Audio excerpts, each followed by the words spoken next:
Bert Oliva's Mastermind Circle. Welcome back to another Mastermind Circle presentation. This one is a little different. It's going to be more of an interview style, and I'm really excited the person I'm going to bring to you. I'm about to share with you a video. It's a real short video. It gives you an idea. If you haven't met me yet, what is it that I do and how long I've been doing it. I've been doing it for over 21 years at a professional level. And let me just shoot out the video, and then we can get into the meat and potatoes of this whole thing. You guys ready? Here we go. Hello, my name is Bert Oliva, and I've been speaking at a professional level for over 20 years now. I am the founder of Humanology, the scientific study of human potential. I truly believe that everyone has greatness inside of them. The only person that holds them back is themselves. Bert Oliva is an international orator. He has enchanted audiences all over the world, showing them the power of mind over matter. Because you're conditioned that way, you just don't know it. Bert has a dedicated social media following and an impressive online influence few possess, enabling him to communicate with audiences he has touched near and far. He has met some of the most influential and powerful people in the world. He has also coached highly successful business executives and politicians. So get ready to have an experience you won't soon forget. Bang, bang!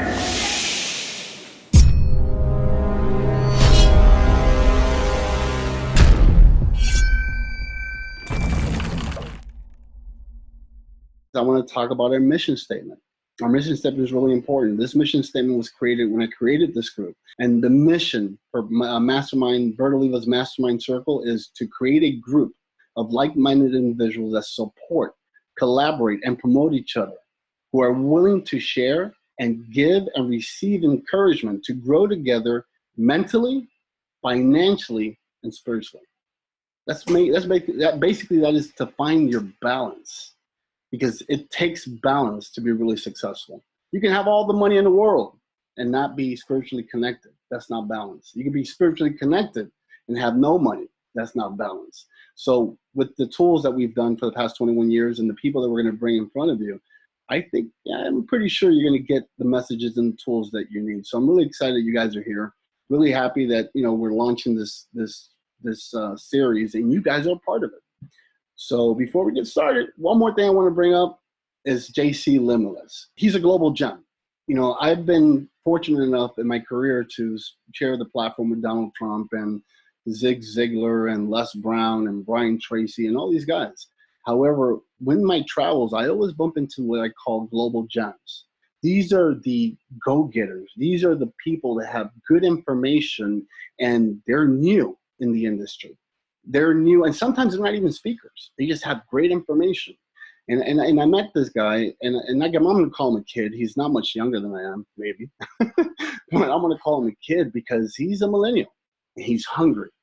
And he's going to teach you guys things that he's doing that I know for a fact that some professional speakers that have been around for 20 years are not doing it.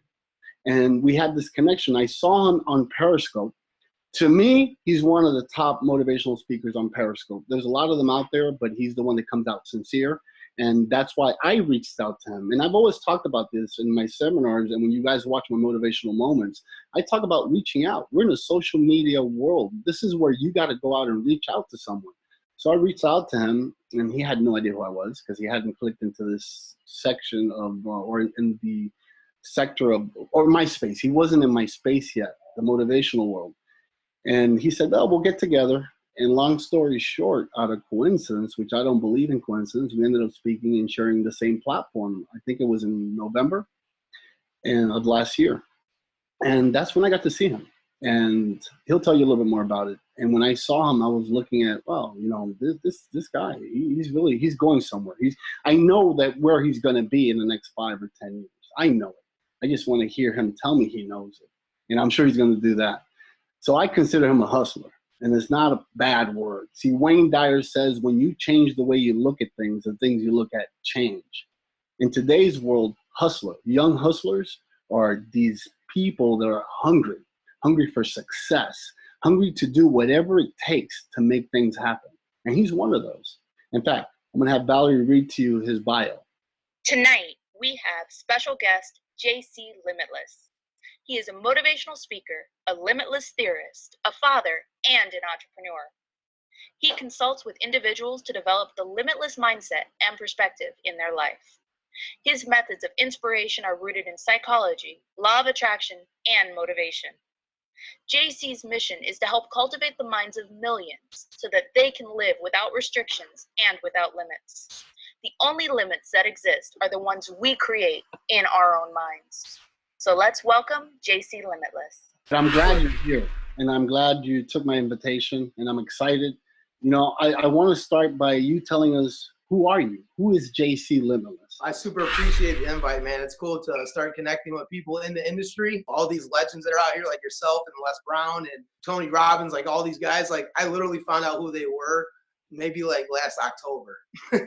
And 2 months later, you know, like you said, I shared the stage with you down in Miami. That was my first time speaking, and it was just great. As far as who I am JC Limitless. My real name is John Cerrone. That's where I get the JC from. I'm totally new to this industry and social media as well. When I first got on social media, I didn't know what name to put out. You know, like I seen everybody had like fake names. So I was like, well, my initials are JC, and I feel like, you know, I'm limitless. You know, like this is way before that, you know, I got into any of what I'm doing now. And like you said, I don't believe in coincidences or anything like that. There was a reason why all this happened in the way it did. And now I'm known as JC Limitless. As of now, you know, I am a public speaker. I teach a limitless mindset. You said you recently got into our world. What triggered? What was it that you said, okay, you know, I'm young, I'm hungry, I've been successful before. Why would you get into this world? I would say the universe kind of forced me into it, man. I was a general contractor building homes before I got into speaking. Along the way, I found Periscope, and, you know, I was following multimillionaires trying to up my game as a general contractor. You know, I was trying to get their little bits and tips because I was 3 years into my business. I ran $400,000 through my account. This is my first business I ever had. And if I could do this with no education and not knowing what I'm doing, I could only imagine what I would do if I had somebody, you know, as like a mentor.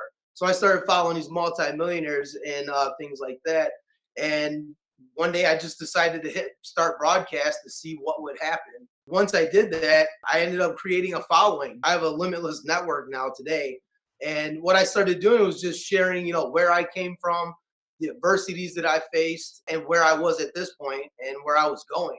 And people just kind of related to me and resonated with me and started following me. So throughout my day, I was just doing, you know, little periscopes here and there. A writer, his name is Ricky Baines from London. He's like, the whole world needs to hear your story and know what you've been through and what, you know, how you got here. So I started telling my story. The first 8 days on Periscope, I got over 1 million hearts just by telling my story each day. And I was like in awe because I'm sitting here thinking to myself, 20 of my friends got the same story. You know what I mean? Like nobody wants to hear this. That's what I was thinking. But once I noticed, you know, the impact I had on people and how much I was helping them, and, you know, the emails and the direct messages I was getting back from the advice I was giving out, I was like, this is worth more to me than money. Like, I got to figure out a way that I can get into doing this because I enjoy this way more than framing up a house. So when you said you went looking after these mentors or these millionaires, you just would approach them? Just how would you get in contact with them? What did you do? It was by chance. The only social media I ever had was Facebook.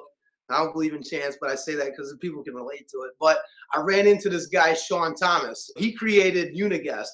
So he was very business savvy, and I followed him on Facebook. And he's like, hey, dude, you got to download this app Periscope and follow me there because it's easier for me to just give my message every day, and we don't have to keep contact with each other. I really don't have time for it. So I was like, all right, cool. And that's where I started following him, and I found like Grant Cardone and a bunch of other, you know, financially successful people. I just started soaking up all the information I could from them. Basically, you just took action. You went ahead and contacted these people. You didn't allow fear to stop you. You wanted to get to know them. They know you now, right? Yeah, all of them know me now. Yeah, we talk pretty much on a daily basis and keep in contact.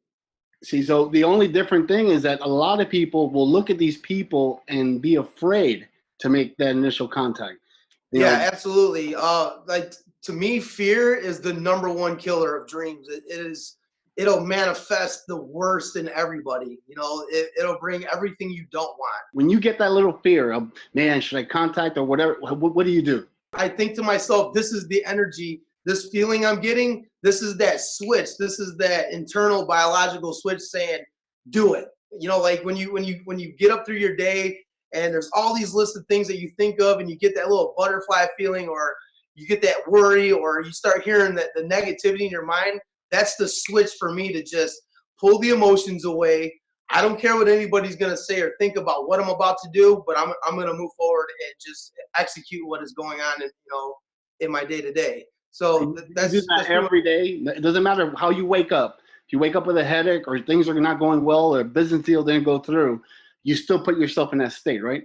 Yeah, absolutely. I believe in, but as soon as I wake up and right before I go to bed, I listen to certain videos. I'll read certain material. So that way it's fresh in my mind, as soon as I wake up. I think that pretty much sets the pace for the day for me.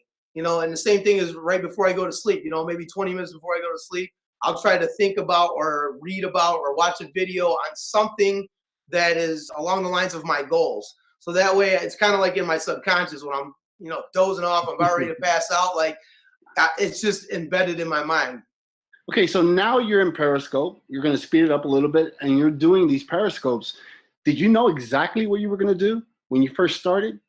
No, I had no idea. Absolutely not, man. It was, like I said, it was like I kind of got like pushed to it. I was very successful with my contracting business, but where I built that business is where I grew up, and it's a town called Joliet, Illinois. It's just outside of Chicago. It's not a very financially stable, area. A lot of, the poorer end of the pool. And I got to the point where people were starting to owe me money for jobs. And I'm like, you know what? I got the formula. I know how to run this business. I'm going to take it elsewhere. And I went down to Miami to go hook up with these 3 realtors. And lo and behold, all 3 of them were kind of full of it, and I got down there and they left me high and dry. I paid off the majority of all my credit and debt and everything went down there. And it fell through on me. And that's when Ricky Baines came to me. He's like, dude, you know what you need to be doing. The world, the universe, God, source, whatever you want to call it, it's telling you what you need to be doing right now. Stop ignoring it. And I just couldn't ignore it from that point, man. And so I made a few phone calls, and I had probably 30, 40 people that were like, dude, we back you, we support you, anything you need, let's get this thing going. And so from that day on, it was 100% JC Limitless. Was it JC Limitless or just JC when you first started? Well, when I first started doing the Periscopes and the speaking and that, it was JC Limitless. My name is John Cerrone. 99% of the people don't even know my real name. But yeah, when I started doing this, when I went to do my first event with you and Les Brown, I was like, man, like, do I present myself as John Cerrone or JC Limitless? And they're like, whatever you want. I'm like, JC Limitless. I'm all in, man. Like, let's go. Yeah, you even have the Limitless shirts. You got you're branded all over the place when you look up your website and everything. Yeah, absolutely. We've got the I Am Limitless shirts. You can get them on our website, jclimitless.com. We've got a Limitless network. We're working on 3 other branches off of Limitless. I got a couple of books that we're working on. It's all in motion.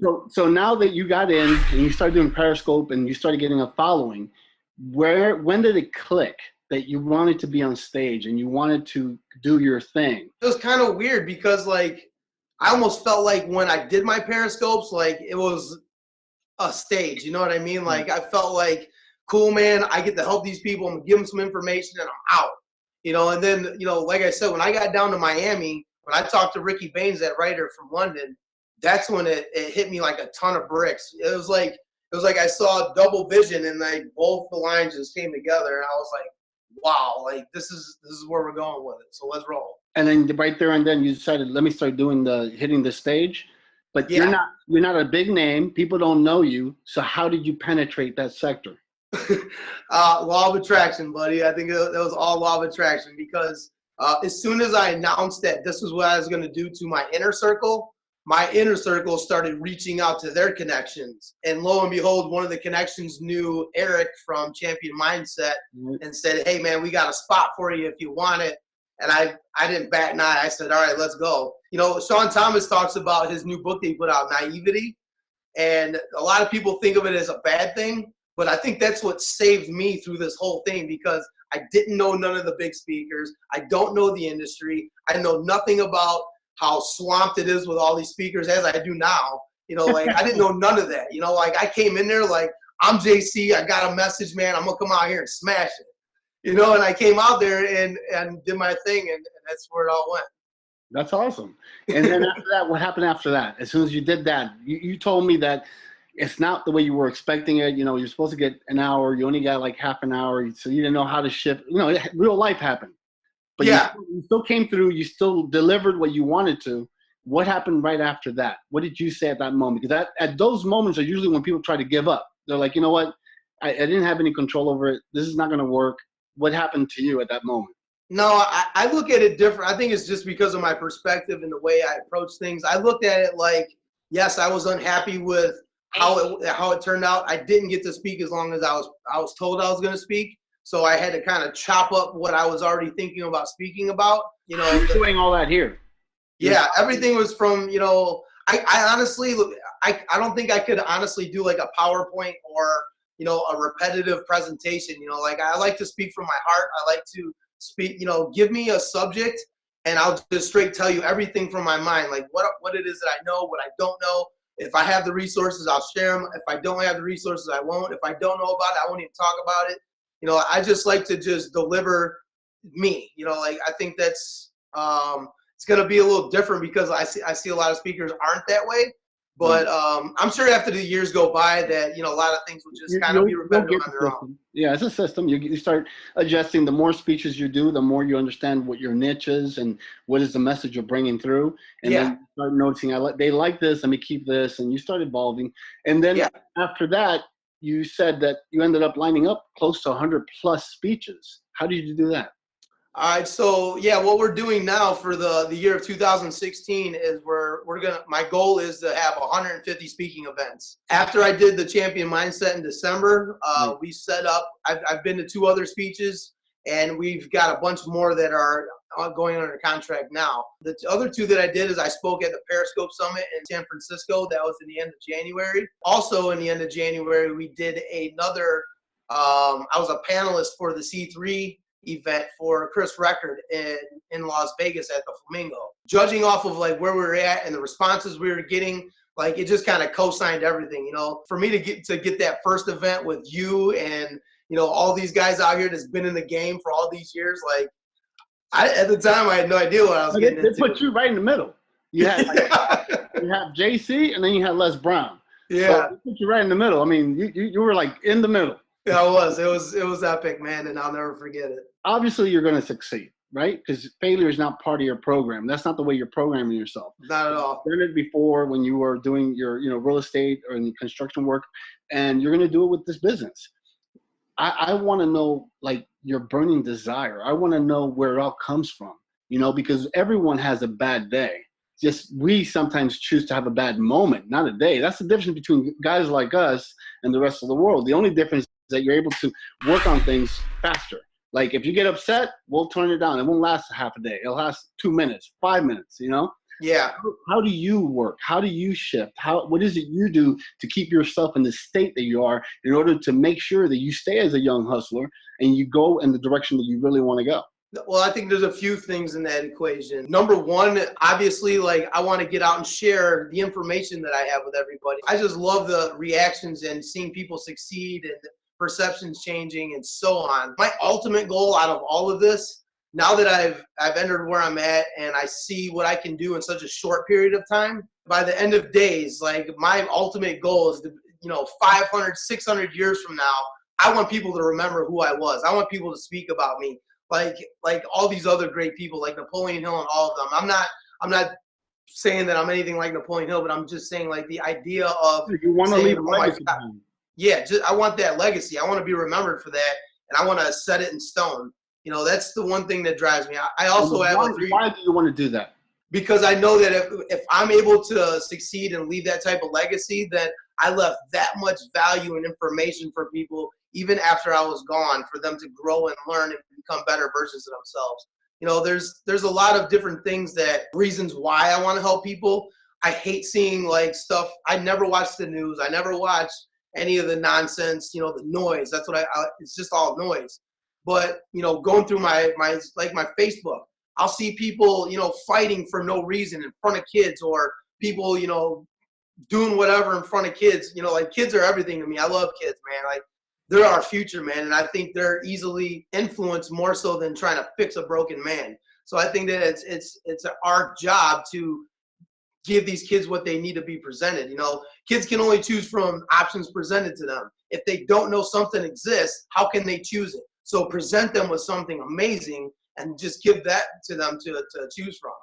So, I mean, it's just, in the long run, it's just basically, man, I want to change the mindsets of millions of people to where it causes a ripple effect. So by the time it comes around to the next generation, they get it, man. Like, it's a total different animal. I don't want that same breed out here. Because, I mean, like it or not, it's ugly out there. Well, I have a question for you. You said you came from a very successful business before you started this one. And have you always had success in your life? No, not at all, man. My birth certificate, I got to lay this out there. My birth certificate, my name is Giovanni Pietro Cerrone, born in June of 79. I grew up in a very dysfunctional home, very abusive father. My dad, he used to pistol whip my mom's hands for not doing dishes. He would put cigarettes out on my hands for not knowing my multiplication tables. Very mentally abusive, very insecure guy, like always keeping my mom on lockdown, beating us kids, the whole 9 yards. So when I was about 8 years old, my mom and my dad, they finally split up. My dad asked me, he said, "Who do you want to live with?" I said, "I want to live with my mom." He said, "Are you sure about that?" I said, "Yeah." He said, "You don't deserve to have the Italian name, and I'm going to take it from you." So he went and changed my name from Giovanni Pietro to English to John Peter. So that's why my name is John Peter Cerrone now. So at that point, we were living in a shelter. Me, my mom, my sisters, we're all living in a shelter in Florida. I can remember, kids would be outside, not the kids from the shelter, but from the neighborhood. They'd be outside roller skating. I just wanted to play with them so bad. I had no skates, and everybody was skating. And I go in there, and I'm digging through the toy boxes to see what we got in the shelter. And I found girl skates. And I didn't care how bad they laughed at me, how much they made fun of me, how much, whatever they picked on me. I was just happy to be able to be roller skating with these kids. I put those girl skates on, and I roller skated everywhere. Like, I was in heaven, because I actually had friends, and all the negativity, like, I felt that. And I know now that's what it was, but I didn't know then. Like, I felt that energy leave our presence when my dad was gone. All this was gone. So growing up from there, my mom brought us back up to Chicago. She finally saved us enough money to buy an old beat up car and some gas to get back up here by our family. And I kind of ventured off, I guess you would say, from my mom and my sisters, because there was a house full of estrogen, and I was trying to figure out what a man was, what is a man? I knew my dad was a horrible example, so I got to make up my own. So I thought I was a tough guy. I thought I was a protector. I thought I was a hustler. I thought it was all these things. At what age did you leave the house? I was about 14, 15 years old. I left the house. I decided I was done with this. I was getting in fights in school. I got expelled from school. I got beat up my whole way through school. And one day I got picked on. It was my sophomore year of high school. This dude knocked books out of my hand, and I hit him. Like, that was the mindset that I had at this time. Like, I reacted and hit him. It was the first time I ever hit anybody, and I seen what I could do to people. And I was like, all these kids that have been picking on me, I'm coming to find you. Like, that was my idea, And so I got in a lot of trouble, man. I ventured off. I started living in the streets. I lived with this dude that sold crack in a crack house. People were trying to come through our window with guns to rob him. I thought I had to go buy a gun now, so I'm running with the wrong crowd. I remember, like, the last couple of weeks of school before I got expelled, I was walking down the street, and these two gang members come up from behind me, and they're like, "Hey, man, hey," because, in grade school, I hung out with everybody. We were all just kids. We got to high school, and people started joining gangs. People started, being the kids that smoke pot over here, the honor roll students over here. Like, everybody was all of a sudden categorized and stereotyped and separated. But I was friends with all of them, and I never joined anything. So one gang would see me hanging with another gang see me hanging with another, and none of them liked it. So they're all trying to fight me. So these kids see me walking down the street one day, and they pulled a gun on me and started shooting at me. And I took off running. And one of the kids that I knew from high school, he was a gangster disciple. He come running outside. He's like, "Hey, dude, come run over here in my house." So I ran over there, and his uncle came out with a shotgun and stuck it in those kids' face, and they dropped their gun and ran away. And I'm like, "That's it, dude. Like, we're friends for life. Like, you just saved my life. Like, I'm never leaving your side. I'm staying with you. So I got in a lot of trouble, man. I ended up going to prison for breaking into a car and stealing a radio. They said, you know, they were a black gang and I was white. I already had a hard time trying to fit in with them, but I wasn't letting them go because they're the only ones that ever stuck up for me. So I was kind of lost, man. You know, I was like in the land of the lost. I was trying to figure out who I was, where I should be. When did your turning point come in? After I got in trouble and went to prison the first time, I ended up coming home and I'm like, you know what? Like, everybody goes to college and then that's what we're supposed to do. So that's what I'm doing.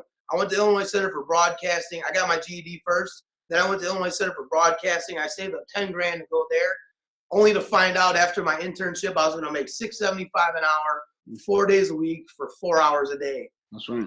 This is not even paying for my gas to get here, you guys. Like, I can't even do it. So I ended up getting into the union, making 28 something an hour. At that point, everything was gravy. I got a new truck. I got a new house. Like, everything was going good. And then 2007 or 8 came along. The economy fell out, and I started losing everything. You know, I was used to having all this money come in, like $1,500 a week take home, $1,200 a week take home, and I lost everything. I lost my truck. I lost my car. I'm back to square one. Like, I didn't know what to do. I started DJing at a bar just to have money in my pocket. I couldn't even pay my bills. And one of my friends, he was a dealer. And what it was, I would ask him for money, and he'd say, all right, cool. And he'd come bring me the money. He'd loan me the money. Well, one night I asked him for it. He said, dude, I'm sick of this. Here, bro. And then he slid me an 8-ball of cocaine and a scale and said, get your own money. You owe me $80 for this. You can make $250 off this.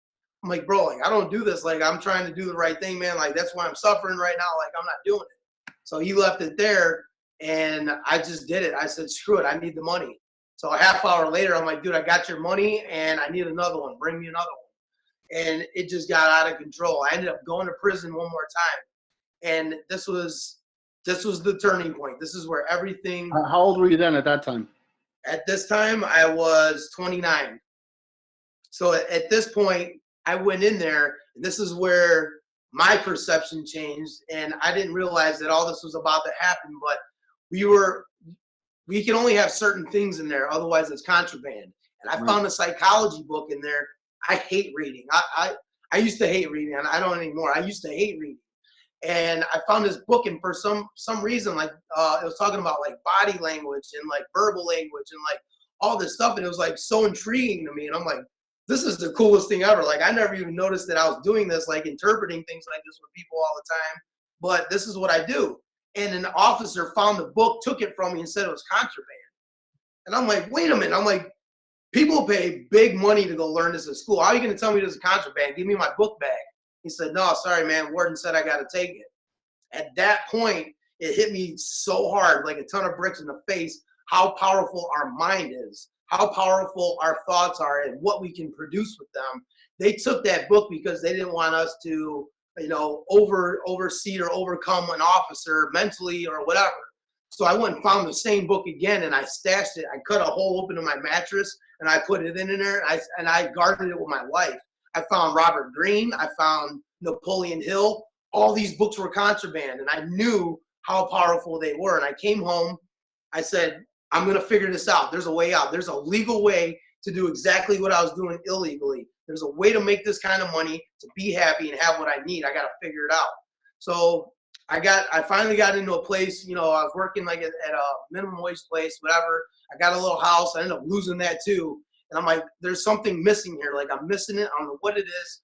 And it hit me again. Like, there are pivot points. They're, you know, like, you come to this point and it's like, aha. So I figured it out. I'm always trying something. I'm never committed to nothing. I've never went all in on myself. I never believed in myself, you know. And I said, I got $237 in my name, and I spent all of that on business cards. I was broke. I was 7 months behind in rent. I had a generator running my fridge. I was hopping. While all this is going on, did you ever think, let me go back to the old ways?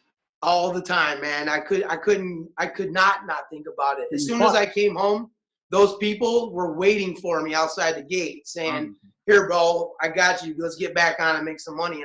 And it was so tempting, but I knew I couldn't. I knew there was something bigger after I was reading these books and having time to myself. That was another big thing, that time to yourself that you never get when you're running around and busy in life, because you're too busy. You don't want to take time for yourself. And I needed that. So, man, I mean, I was hopping fences in the middle of the night, filling up from the garden hose 5-gallon buckets to bring back to wash my dishes and flush my toilet. I refuse to go down. Like, I'm relentless. I've always been that way. And now I have a purpose. Now I have a goal. You know, I didn't know exactly what it was, but I knew I was going to figure it out. And once I committed to myself and I went all in, and I know that when you make a plan B, plan A failed, because now you're focused on plan B as well. I went all in on plan A, man. I said, this is what I'm going to do. This is where I'm going to go.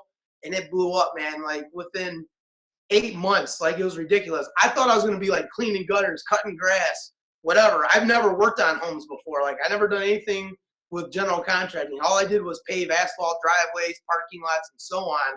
I started getting calls. Can you frame houses, siding, soffit, fascia, gutters, remodels, rehabs, additions? I'm like, Jesus, like, what am I going to do with this, man? Like, I don't know how to do none of this. And this guy called me, said, hey, man, I'll give you $25,000 for labor if you can frame these 2 houses.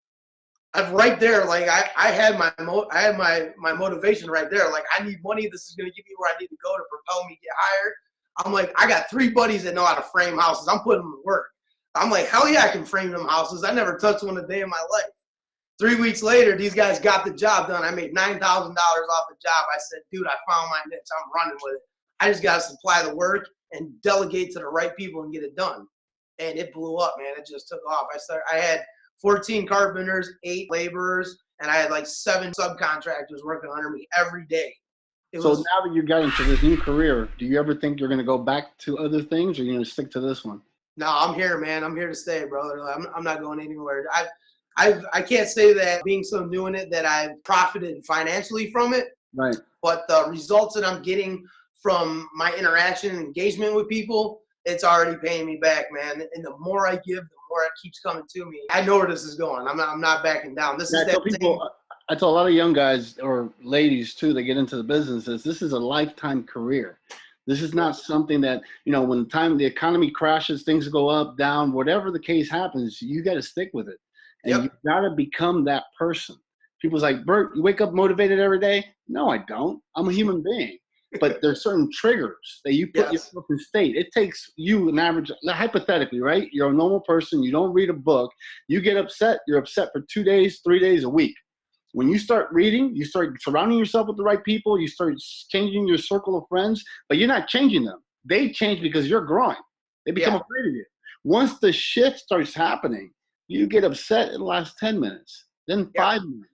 Then things to really get you upset, ooh, it's a lot of work. It doesn't. So that's what motivation comes in. It's not waking up every morning being motivated to take on the world. You know, that's when it's fake. When it's real, it comes from the heart.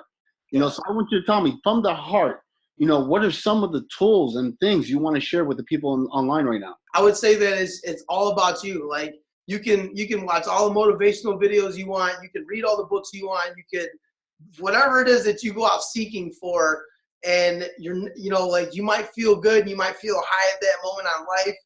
20 minutes later, you fell off. You know, it's all about you. You got to be self-motivated. You got to know what drives you. You need that time alone with yourself to know who you are and what it is that you need to make yourself feel good. So what is it that drives you? Do you got kids? Is there a big goal?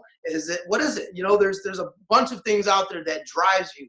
For me, as far as like when we come to that point where, all right, this is a negative situation, things are going wrong, you know, you have to come to the point where you have self-awareness. I use my biological feelings of happiness, sadness, anger, all of those things. You know, if it's not happiness, that's my trigger to take a look around and pull myself out of that moment and say, what is wrong here? What's the problem? You know, so at that point, when you figure out what the problem is, you need to, for me, it's just, I literally just say, stop. That's it. Stop. This is not working. Stop. Whatever's going on needs to stop. I know it sounds simple and I know it sounds like it's kind of corny, but you know, for me, it works. And I know for a lot of people, it works. I've given this information to a lot of people and they're like, man, dude, like I literally thought you were nuts when you told me that all I got to do is tell myself stop. But it's like that shock value. You got to like shock yourself and take yourself out of that realm for a minute, take a look around and be like, all right, now I know what I need to do. I need to move away from this or move forward with it in a different way. But it's all with you. It all starts with you. You know, Show me your friends. I'll show you your future. The people that are hanging around you, they are molding you. They're molding your core beliefs on everything. What is your core belief on money? What is your core belief on failure? What's your core belief on success? What's your core belief on all these things? You know, what's your core belief on failure? That you failed and you can't do this ever again? That's not my core belief on failure. Mine is that I failed. I'm going to go back and look at what went wrong, and it's a learning lesson. It's not a failure. Like, I'm going to take that. It was a gem, and I'm going to shine it back up and throw it back out to the world. You know, it's all about your perspective and how you perceive things. You know, are you going to be negative about it? People think that money is the root of all evil. BS, it's not. Money creates options, and options create freedom. They say that you can't buy happiness. Being broke is not going to buy you happiness either. Having money is going to create options. You know, do you want to send your kid to a better school than a public school? Do you want to, you know, be able to, you know, take your wife or your husband out to dinner because you got the money to do it? Do you want to be able to buy time instead of chase money? What is it you want to do? You know, so it all starts with you, you know, and it's how deep do you want to go with it? How much work you want to put in it? What is your goal? How big is your vision? Do you know how to create a big vision? You know, there's just so many things, and I love to share this with everybody. And that's what I think the limitless mindset is, because, you know, critically thinking and breaking things down, the more you break them down and think about subject A, the more that you can alleviate all the problems that are with it. You know what I mean? So it's all within you, and it's all within your knowledge. And like you said, it's not just the knowledge, it's applying it and using it. Tell us a little bit more about your Limitless Mafia that you have set up. What is that? In the beginning, my followers were like, hey, this was before I was known. They're like, we want to be known as somebody. So I'm like, give me a name. And so they shot out like 6 or 7 different names, and I let them vote on it, and they came up with Limitless Mafia. Well, now that we're where we're at now, they're just called the Limitless Network. I took Mafia out of it because people were not understanding what it was and what was going on. But I've created a network of people, all like-minded individuals. Some have been following me from day one. Some have just started following me yesterday. And I just take them all in, and I give them a platform and an area to engage with each other and help each other, whether it's, you know, these are my goals, or this is what I'm struggling with, or, you know, whatever it is, you know, like they can go in there and help each other. It's like, I think there's like 740 members in there now in my Limitless group on Facebook.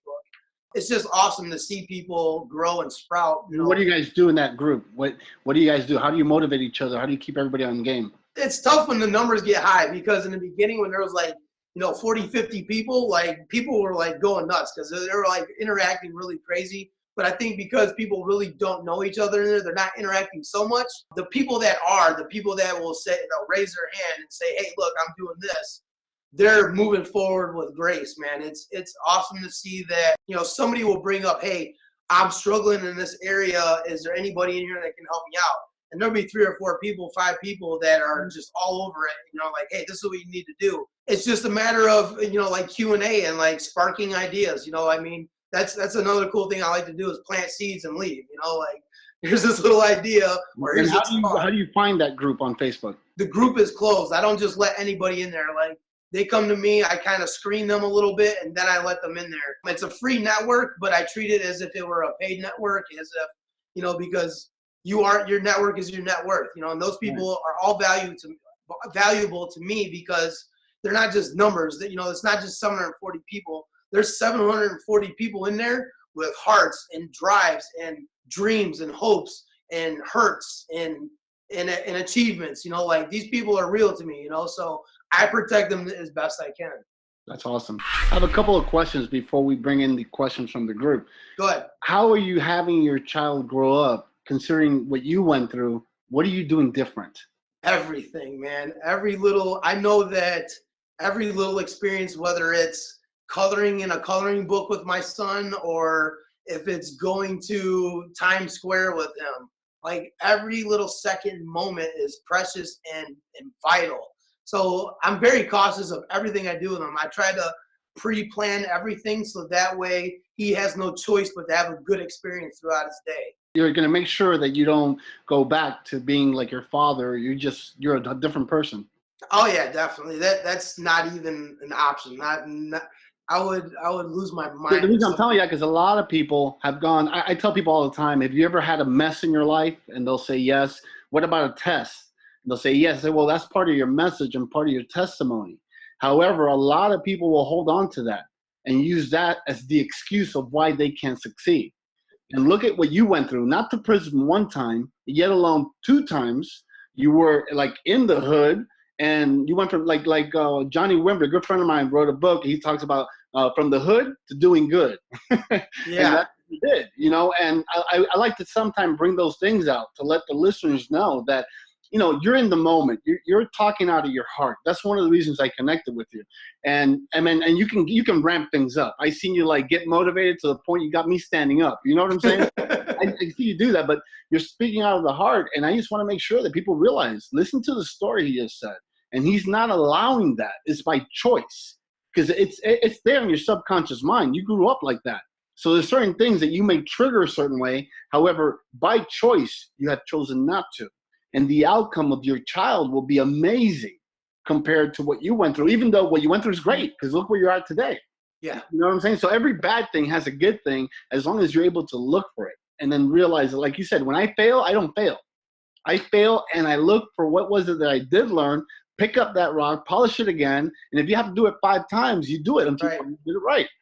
You know, I have people that have gone to Periscope and they've been there for 6 months. They don't have any followers. You know, Yeah. I've been there like maybe 3 times. I got 1,500 followers. That's great, even though I don't.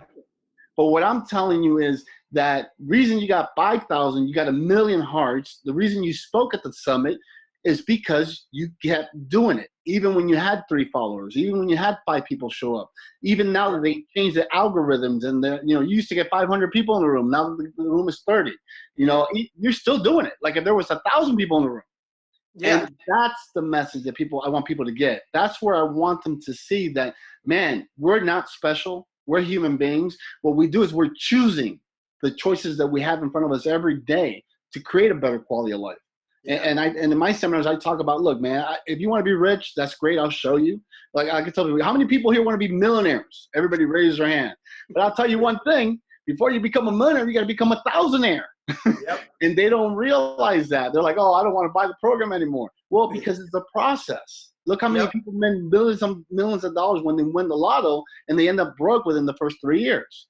Yeah. Why? Because there's a process. Yeah. Don't try to cheat the process. That's why, where am I going to see you 5 years from now? I want to know where JC will be 5 years from now, because I'm going to interview you in 5 years. 5 years from now, me and you are going to be taking over everything, man. I'm going to be all over everything. I literally want to, for the rest of my life, be traveling doing this. So I'm going to be headlining everywhere. I'm going to be all over the place. One of my goals is to speak at Madison Square Gardens. Like I said, we have the goal of 150 events now. There's tons of other goals that I have that I can't actually release yet. I don't want to say too much about, but you guys will definitely take notice to it, and we will be out there. I don't believe in competing with people. I believe in collaborating with people, and I believe in dominating my own space. Love it. And the obscurity is kind of what kills people. They don't know how to break through it and expose themselves. And because I'm so unorthodox, I'm so unpractical, I'm so unreasonable. You're a millennial. It's okay. It's just a given. I'm coming. Now, I don't know if you want to bring it up, but you did speak about a tool. And like I said, I don't know if you want to talk about it, but a tool that you're going to be doing to help other speakers. Because right now online, I know for a fact, we have about 4 or 5 heavy hitter speakers that they're really good. I've seen them on stage, and you're going to create a tool. I mean, do you want to talk about that? Or? Yeah, definitely. We're out here as Limitless. Limitless is one of the main words or names or phrases that we're going to be pretty much blown out everywhere. I want everyone to understand who Limitless is and where it came from. So we have different branches that are going to be branching off of JC Limitless, and one of them is going to be for speakers. What we're going to do there is, after we secure the 150 events for myself, we're going to start securing events for other speakers as well. Most speakers are out here with a promoter. I legit have a sales team that's out here smashing it every day, creating leads, lead generating, and so on. And what we're going to do is offer that tool out to other speakers. I think that's great. There's a big need for that. We spoke about it earlier. So the speakers that are in here and they want to take their career to the next level, this is something you need to reach out to. Remember, you got to reach out.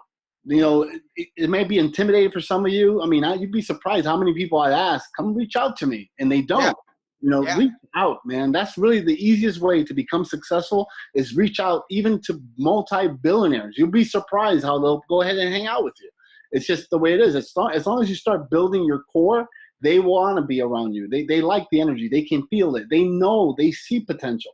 Yeah. You know? And you get, that's how I've done myself. I ended up sharing the stage with all these guys. I wasn't as fortunate as you. That my first gig, I had, you know, great big speakers. I had to go from the bottom up. And I went through the process of, I would knock on their doors. And I was like, how much is it going to cost me for you to mentor me? I don't have a mentoring program. Well, now you do. and that's the way I created my following, and I grew. And that's why these guys are not only mentors of mine, they're good friends. You know, yeah, absolutely, man. That's something else that I tell everybody, you know, like Bill Gates, Steve Jobs, like Donald Trump, whoever you want to talk about, like they don't have anything any different than any one of you. Well, I'll give you an example. My wife speaks to Steve Wozniak all the time. They go back and forth on text. We get to meet him in person, but we connected with him on text, and they're good friends. You know, happy holidays. What are you doing? He likes the programs that we're working on. You never know. All that was because she decided that she liked the way he did the business, and she reached out to him. True story. Yeah. What are you gonna do? What are you gonna do? Tell you no? Well, good. That's it. No problem. But look, he said, yeah. And now look who you're connected to. 6 degrees of separation. You know, it's the best thing in the world. So we're coming up to the 40 minutes. I want to open the room to the questions. But before I do that, I want you to give me one little powwow. So go ahead. Give us one motivational bit before I open for questions. I want to put this out here so everybody understands. I let everybody know that I'm a motivational speaker, but I'm not. I'm not a motivational speaker. I am out here to show you how to be self-motivated and create determination so you can do this for yourself. You know, like, you know, you watch all the videos and books and whatever you want about me and get it as high as you want on life, watching it on YouTube. But 20 minutes later, you're sitting there looking at yourself like, what is going on? So it's all about you, where you're going, what your dreams are, what you're trying to accomplish, and who's around you. There's so many different things that play into like what you're trying to do with yourself. It's about your mindset, your perspective, your knowledge, applying it. It's all these different things, man. And if you don't have the fuel or the drive to do it for yourself, you're never going to have it. You're never going to create it. It's never going to come for you. The positivity is a big thing in it. You know, you got to be able to stay positive, remain positive, keep that good energy around you. There's no other way to explain it. Like the big magical pill, the big secret, the big crazy thing everybody's talking about, it's you. It's nobody else. I can't do it for you. Bert can't do it for you. Nobody but you can do it for yourself. Nobody. So get out there, start soaking it up, start listening to these people out here that have all this great information for you. Soak it up, learn from it. If I could burn all the books in the world and keep one, it would be Napoleon Hill, Think and Grow Rich. It has everything you need in there to figure out how to be successful and manifest what you want in your life. My tagline for everybody is, we can't be stopped. We won't be stopped. We are the 1%ers. We are limitless. The only limitations we have are the limitations in our own mind. I love that. That is awesome, man. Hey, Valerie, do we have any questions? If you have any questions, video questions, let us know. So we'll put you up on video. And if you have any written questions, she's going to come in and tell us. We've got one that says, what's the difference between dreams and goals? To me, dreams are just dreams. They're just ideas. Goals are written down, well planned out, and you're being resourceful. You're using your resources. You're going out and executing what you've written down on that paper. I like to tell people not to even dream. I'm not into dreams or daydreaming or any of that.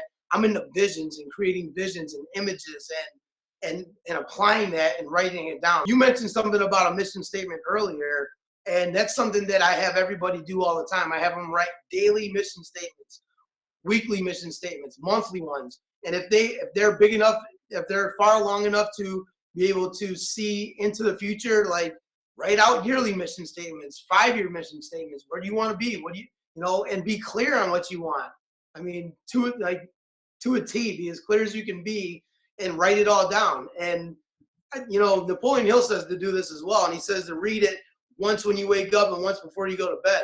I say if you got 10 seconds to yourself, I don't care if it's 100 times a day, keep reading it and feeling it while you're reading it, soak in all that emotion that you had when you wrote it down, all that great feeling.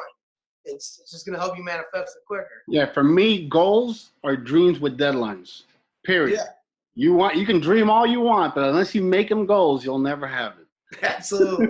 All right, what else do we have? How do you focus on positivity if negativity gets too much? The way I would say to focus on positivity when negativity is too much is to pull yourself out of that realm and start taking a look at what negativity, what created that negativity.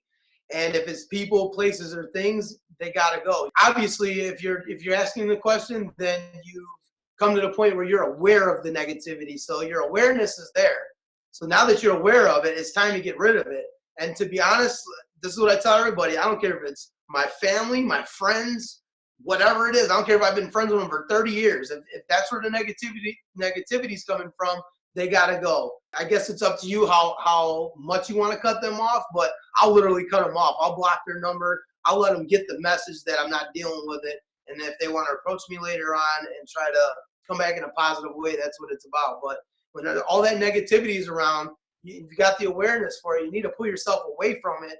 Go take time for yourself. Go sit in the park. Go, sit in a room with all the lights off and the TV and everything off. Just be with yourself. I mean, that's my best advice for that. That's great. We have 2 more questions, and then one is going to be live. Okay. Somebody wants to know, what does your wife do? What does my wife do? She does everything. My wife she plays every role and does everything for anything to do with Limitless, and she also works a full-time job. But she supports you 100%, huh? Oh my God, man! Like I don't know where I'd be without her. That's so important, isn't it? That's what I tell people. You want to succeed, find your best significant other that you can, because that's part of what helps you succeed. If not, you're going to be in search of that and then trying to make your career, and that doesn't work. Man, you know what? It's the game changer, man, for real, because if you think about it, if you're with somebody and they don't think like you do, they're not like-minded, and a lot of you guys are probably dealing with this right now because I get this all the time. What do I do? What do I do? If my wife was like, man, I don't know why you're doing this, this is crazy, go get a warehouse job, do this, do that. Like, that negativity, I mean, if you're strong enough, you'll beat right through it. You'll be able to make it. But 9 out of 10 times, I'm going to tell you, it'll bury you. You'll give into it, and you'll be small-minded, living check to check, living a life you hate every single day of your life. And then regretting it later on in life, saying I should have, would have, could have, and you didn't do it. Yeah. So it's the game changer, man. I am more than blessed. Great question. What's the next one? After seeing Bert's presentation in December, what did you learn from me? Oh, they're setting you up there. You see that? What did you learn from me when you saw my presentation? What I learned from you when I saw your presentations, I got to up my game quick. No, but it was really cool to see Bert's delivery. You could tell that it was something he believed in. You could tell it's something that he showed that he knew it had value. He spoke from his chest, not like nasally or like, blah, blah, blah, with his head down. Like, he was out there, he was live, he was in charge, he got people charged up, and he shared a bunch of value with them. And I just thought that, what an awesome presentation. That was great. Thank you. Thank you very much. That was awesome. Yeah. So now we have the person that wants to come live. Okay, we're about to add a person live. Hi. Hey. I was wondering if you're working with nonprofits, what nonprofits do you support? I'm currently not working with any. We are starting 2 nonprofits ourselves, one for Limitless, and my wife is also starting one called Jay's Haven. She recently lost a family member to suicide, so she's trying to start she is starting a nonprofit for that. But we will be reaching out in the future to see how we can collaborate with as many nonprofits as we can. Did he answer your question? Yep, that's it. Just wanted to let you know that we have our nonprofit. Bert was mentioning it last time, and Les decided to support us as well with our nonprofit, which is called Motivational Missionaries, and we speak to children around the world. So maybe it's something to consider that we can collaborate together. Well, we can definitely do that, and I'll go ahead and leave you with this as well, because I think the kids are everything. So I would love to collaborate with you. We too are starting something with the kids. It's called Limitless Littles. Yeah, we've done Belize, over 50,000 children in a country that only has 200,000. We've done Bermuda. We're now doing Jamaica. We're doing Haiti. My wife always says that when you get to a certain level of success, it's our obligation to give back. And by the way, that's her down there. She's a sneaky one that got in to talk to you. This is what I'm talking about when I do these webinars. I want to be able to bring in people, live people, so people can see this. Not just a webinar; it's interacting. This is the information that we have for JC. Connect with him as soon as possible. If you like what he said, if you're a speaker and you want to go, and when he gets that program ready, you definitely want to be a part of it. Him and I are going to stay connected, so I'll keep giving you guys feedback on what's going on. But he has a hashtag. You can find a lot of his stuff through the hashtag. He's on Periscope. That's where we found him. And then we found him live. Instagram, on Twitter, and Facebook. That's mainly where you're going to find me at. Blab, that might be the only other place. But those 4 right there, that's exactly where you're going to find most Well, of my there's one here we didn't put up. We just heard him say tonight. It's called John Limitless, and that's his Facebook account, and he will reply to you. You just reach out to him. I mean, this is why we're doing this as a mastermind group, because we want real people that are going to take actions and move forward in their life and their tools, whatever it is. And if you have an event and you might want to have him at your event, contact them direct. This is what absolutely. And it's JOHN Limitless. That's where you can find me there on Facebook. They won't allow me to put JC as my first name. Yeah, they figure out little things like that. Anyways, thank you so much. It was great. Looking forward to interviewing you, hopefully before the 5 years, but I will come after you in 5 years to make sure you did your thing, No problem, man. Definitely. Hey, man. It's awesome. I want to leave everybody with one more thing, too. Go ahead, him. There is no such thing as luck. Luck does not exist. That is something that is a myth. There's not like some magical wizard flying around the earth bestowing luck on people saying, I'm going to make you rich and famous. It's hard work. There's no overnight successes. It's all about hard work. It's all about going out there and make it happen for yourself. That's what it's about. Like the things that we teach you and talk to you guys about, this is real life stuff. These people that you see emerging from social media and they're like, oh my God, this guy's an overnight success. You guys didn't see the last 20 years of work he put in to get there. All the fights that he got in with his family about, man, I don't know if we can make it or not, or you should be doing this or not, or the things, the material things that they lost along the way. They're not overnight successes. They don't exist. There's no such thing as luck. That's all pure hard work. You create your own luck by presenting yourself, showing up, and executing on the opportunity. So speak up, man. Don't keep your mouth closed, man. A closed mouth won't get fed. Yeah, the tool that I use or quote is that luck is when preparation meets opportunity. The more prepared you are, the luckier you're going to be. That's awesome. Be prepared, and you'll always succeed. So these are the things that, man, I'm excited. And when I said hustle, I don't mean it in a bad way. I know that you're going to be an up-and-comer. I'm going to share other stages with you, and you're really a global gem is what we call it. And really, I'm really fortunate to be able to connect with you. And the funny thing is that happened immediately. He said, let's set it up, and you were here. Yeah. And that says a lot. That's how people take action immediately. Now, let's do this 6 months from now. Yeah, absolutely. That's what's important. So thank you so much, man. I appreciate the invite. I had a blast. Thank you, JC. Register online and join us today for all news, interviews, and weekly topics only at mastermind.boa.tv.